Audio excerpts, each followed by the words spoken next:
10টো আহি নাপাওঁতে 9,000 আৰু আহিল।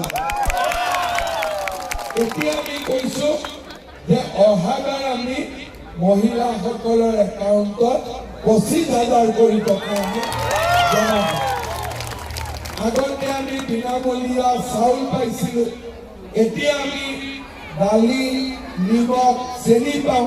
এতিয়া মহিলাসকলে মোক কৈ আছে যে মিঠাতেলটো লগত দি দিব লাগে, যাতে ঘৰখন চলোৱা সহজ হৈ যায়।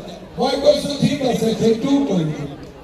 আৰু যিসকল আমি অৰুণোদয় পোৱা নাই, তাৰ কাৰণেও আমি নতুনকৈ 10 লাখ মহিলাক আমি অৰুণোদয় দিম, যাতে আমাৰ যোনে যোনে পোৱা নাই আমি তেওঁলোককো দিব পাৰোঁ। ল'ৰা ছোৱালীৰ নিযুত কইনা, নিযুত বাবু, এই আঁচনিবিলাকো এইবাৰ আমি আৰু বেছি শক্তিশালী কৰিব খুজিছোঁ, যাতে ল'ৰা ছোৱালীৰ পঢ়াৰ দায়িত্ব দেউতাক মাকে ল'ব নালাগে, চৰকাৰে এই দায়িত্ব ল'ব পাৰিব। জেৰা, উত্তৰ গুৱাহাটী আৰু পাণ্ডু আৰু কামাখ্যাক লৈ আমাৰ জালুকবাৰী সমষ্টিটো গঠিত হৈছিল।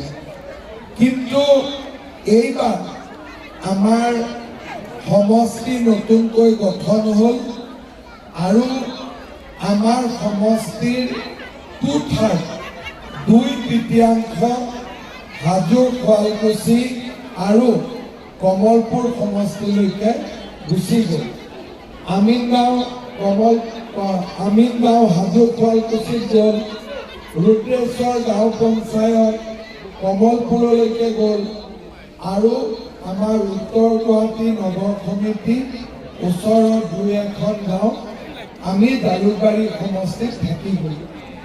নতুন জালুকবাৰী সমষ্টিত এইটো মোৰ প্ৰথম ইলেকশ্যন হ'ব, কিন্তু গোটেই অসমতে ইলেকশ্যনৰ দায়িত্বত থকাৰ কাৰণে মই বিশেষ ক'তো যাবও পৰা নাই।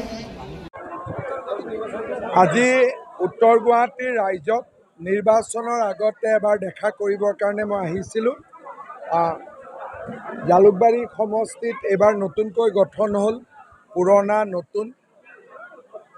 অসমৰ প্ৰচাৰ অভিযান শেষ কৰি আহোঁতে যাওঁতে মানুহখিনিক মাত লগাবৰ কাৰণে চেষ্টা কৰি আছোঁ আৰু মই ভাবোঁ যে আমি অসমত খুব ভাল চৰকাৰ এখন এইবাৰ কৰিব পাৰিম।